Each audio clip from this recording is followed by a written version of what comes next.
Hi, I'm Josh. And I'm that's Grace. Grace. I'm 28. I'm 25 and I'm a freelancer. Jonica. The name first. So my name is Joong. Full name? Joong Ha. I'm from Korea. I live in London. I do dancing, music, producing, and we've been together for like a year and 3 months. 3 months. I work in YouTube, helping build channels and manage channels. We've been together for 2 years. Go us. Hi, my name is KG. My real name is Lily Doan. I'm Vietnamese, but I was born here. I teach dance. And we've been together. Over a year. There we go. Okay, my name is Caryl Roseann and I work in a research and consulting company. I'm Roseann, I'm 27. I work as a account biller. We've been together for 11, it was an argument this morning, 11 years and 10 months. I was counting it yesterday and he was like, are you sure it's right? I said 11 years and 10 months. Fantastic. Ladies first. Great. Well, my name is Laurie Wang and I'm a digital marketing strategist. So I run my own marketing consultancy in London, but also travel around the world for speaking, consulting, and also implementing strategies with clients. And I think we've been together for like 14 years now, 13 years. We lose track, but yeah, it's been long. It's been long. Simon Alexander Ong. So I used to work in finance from 2007 to 2014, and then from there transitioned to what I do now, which is coaching, speaking, and working with businesses. And we met at London School of Economics, where Laurie did a general course. She came over from New York. We met there, and as they say, the rest is history. Hi, my name is Chetan Vrinda. I'm currently work in the risk space. I work in the risk modeling team. I've been in London for about 3 years and with Vrinda for about 2 years. Hi, I'm Vrinda. I've been in London for about 10 years now. I work as a senior manager at a debt purchasing private equity. And as he's mentioned, we've been together for 2 years.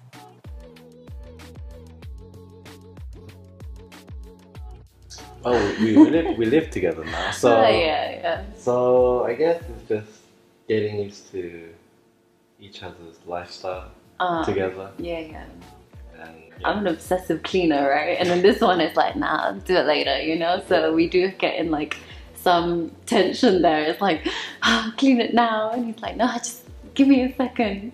But yeah, it's nothing too big. It's just like how people work together at the end of the day. I think it's also impressing her parents. Yeah. Yes, it's been a big difference between the two of us because she's scared of heights and I'm really not, like higher the better.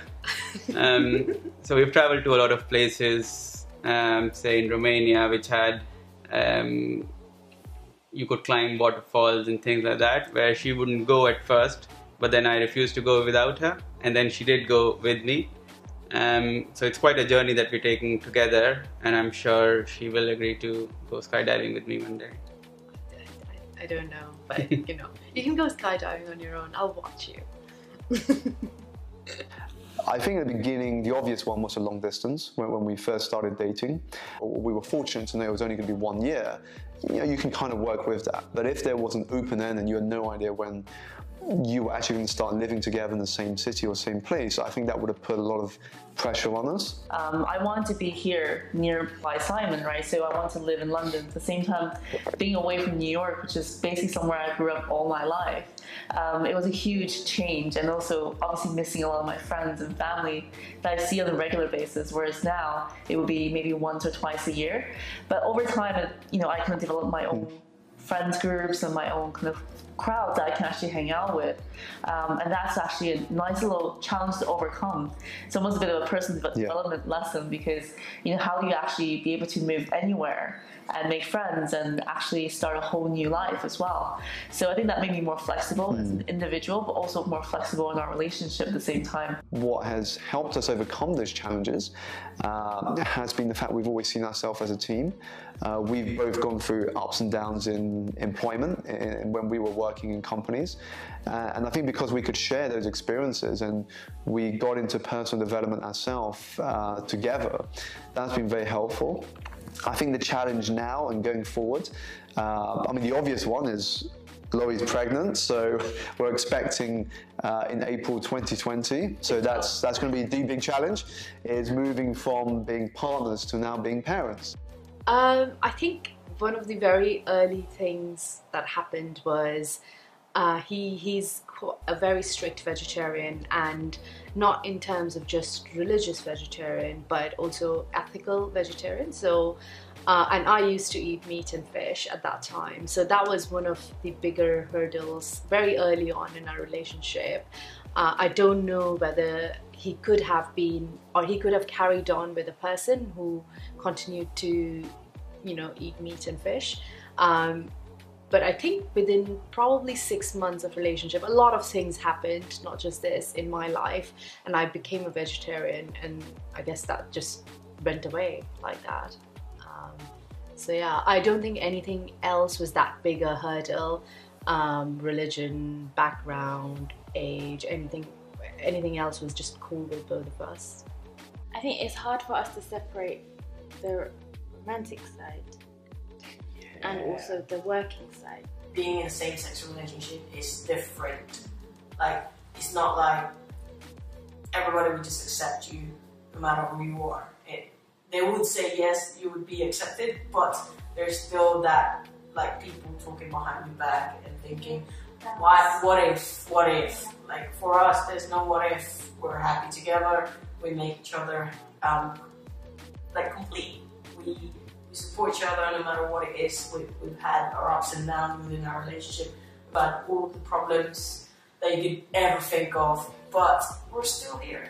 And also, I think I've been raised as Christian, so they know it's a male and a female, you know, stuff like that. Only. And the question, there's a lot of questions like, how are you going to get pregnant? And stuff like that. So I mean, really, like, nowadays it's 20th century, so there's a lot of stuff to do. We have science now, you know?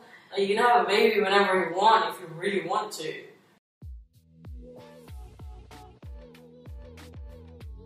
Not really. I mean, they always say to always take your time, because your marriage is like it will change your life, and it's like you'll never go back if you start marriage, sort of thing. So they always say, make sure you like done everything before you get married, sort of thing. So they always say to just take your time whenever you're ready. She's still like a little bit against it, and I think she's still okay. I think after we got engaged, that's when she actually accepted everything.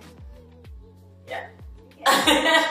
I did a little bit, but not as much. I think it helped that my parents are in India and I live in London, so, you know, they can't pressurize me too much.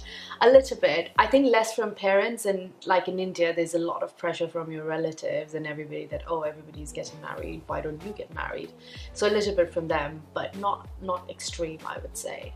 For me, it was a bit easier because I had just moved to London, and they basically bought into the fact that I'm restarting my life, perhaps.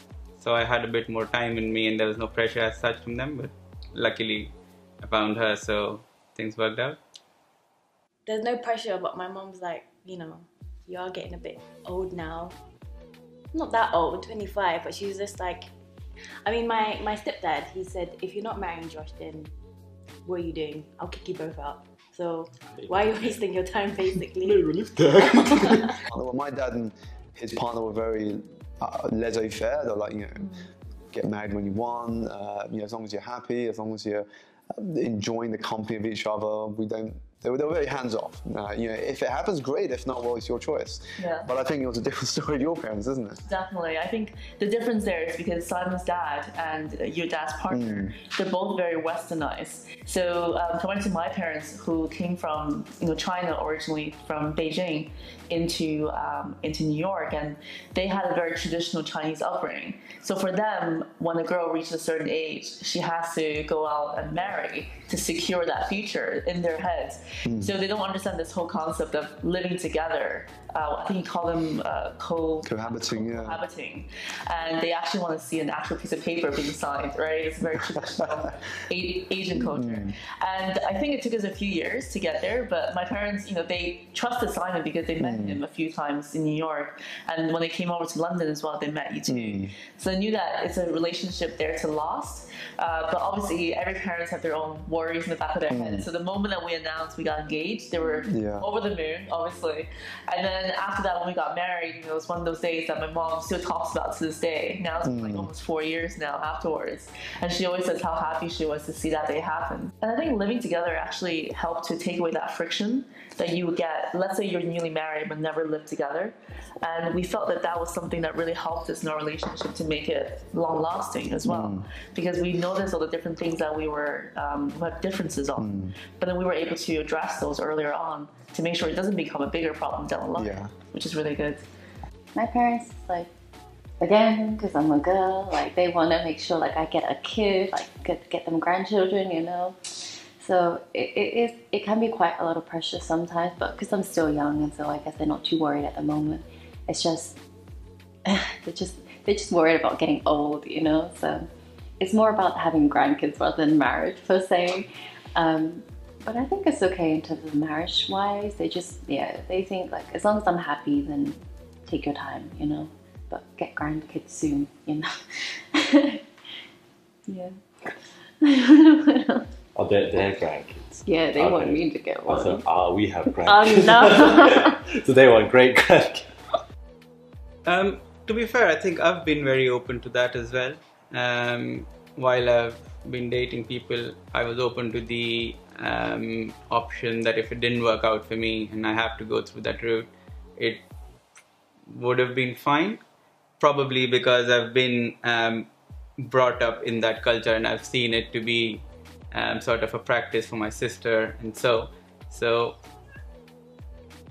I think it's okay if you have to go through it, as long as you don't rush into it. Whether you meet somebody at a party or arranged through your parents or anybody, as long as you give it time to know each other, it still is fine. I think very similarly, although I think maybe I'm a little bit more skeptical of my parents finding, or if my parents would have found somebody for me and asked me to get to know him, just because I would like to take my own time. Like I told my parents a year after I started dating him. But if my parents would have found somebody for me, it would have been every day, oh, are you ready to get married? And I didn't want that sort of pressure and my parents knowing about that and asking me every day. So that's what I find challenging about parents finding you a match. And at the end of the day, you have to live with a person, so you need to be very, very comfortable that you are comfortable with them.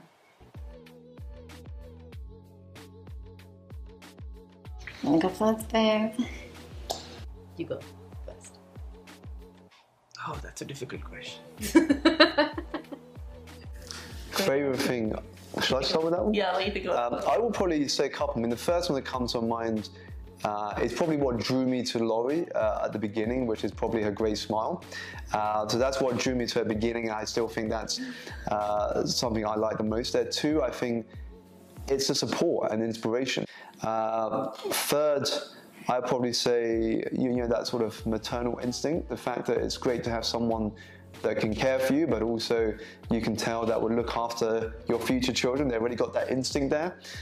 So I think those are the three that come to my mind there. Organization skill is very important, and she's adorable. Yeah, yeah. She just even if I do make her angry, she still gives affections to me afterwards. It's not like she holds a grudge that much. So then I feel more bad. That's right. Yeah. Yeah. So, yeah, she just takes care of me very well. Is that it? I'm kidding. I'm kidding. And she's... Yes. My favorite thing about him, I think he's very kind, very like patient, very patient, like you wouldn't believe. Yeah, like he likes to take his time. He doesn't like to stress a lot, which is something I admire a lot, because all my life is like I'm trying to constantly like do something to try and prove myself as a female Asian, you know, to my parents, because they don't really consider that as much. But I think he sees me as everything as I am already, and he doesn't try and make me become anything else, which I really appreciate. Yeah, and he loves me, so I'm happy. Yeah, I think for me, when I first met Simon, and something that I've seen throughout the years, is his quality of consistency. And you can see that in the way that he conducts his business, the way that he conducts his personal life, is that every single thing that he does, he carries through all the time. And I think that's something that I've been looking for in a partner, because I kind of want my kids to, my future children to have a dad that's always there for them, but also always there in a very, I suppose, in a very driven sense, where he's looking to always better himself but also better his family as well. And the other side is his passion for his work, and this came down even back then when we weren't even thinking about what we're doing now as a business, but even, you know, what he was doing in his professional life or what he was doing in his hobbies, I can see that he has a passion for everything that he does, and he always carried that throughout his whole entire journey. I think it'll be the fact that she's open to all opinions, and the fact that I can be wrong or right, but I could openly discuss with her anything, whatever my opinion is or whatever anybody's opinion is. She's more accepting of everybody's opinion, which is something I find really good about her. I think my favorite thing is he's very strong mentally. And has a great perspective on life, which I can sometimes lose. So in that way, he gives me what I need at times the most, and that's my favorite thing about him. we actually talk a lot and we communicate whenever we have problems, which is, I think that's a good thing in a relationship.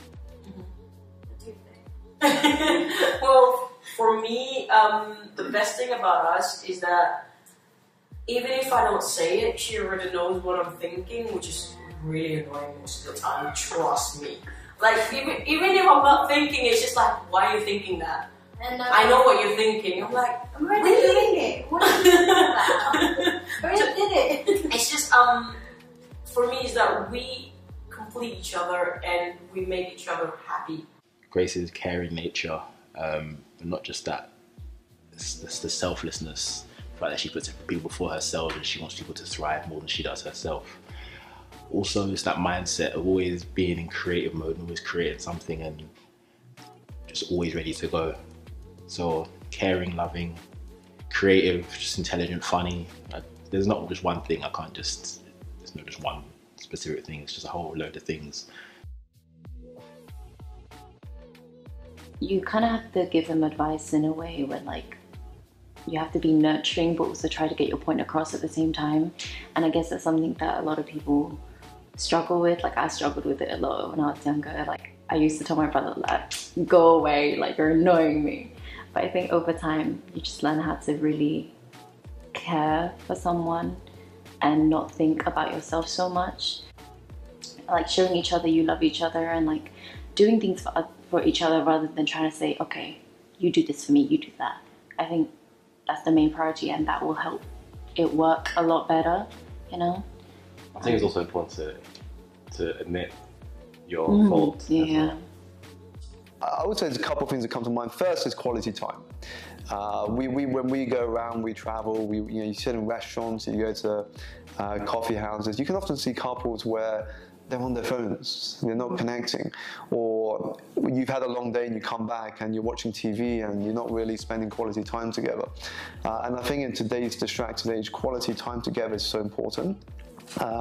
You know, if you can't do it at home, get out, go for a walk together, go to the park, spend some time away from the everyday with each other. I think a lot of that quality time is getting eroded by all these distractions we have. So I think that's the first that sort of comes to mind. The second, I think, is not to give up at the first hurdle. I think we're in a generation now where, you know, we're swipe left, swipe right, and we're on a date and things don't work out, so we give up very easily.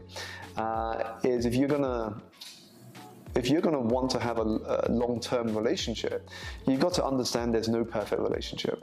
You know, Laurie and I still have our own arguments today, but I think it's less about the arguments, but how you respond to it, how you deal with that. Because there's no perfect relationship. You're going to have some arguments, you're going to have struggles, you're going to have challenges. You're not always going to agree with each other, and that's fine.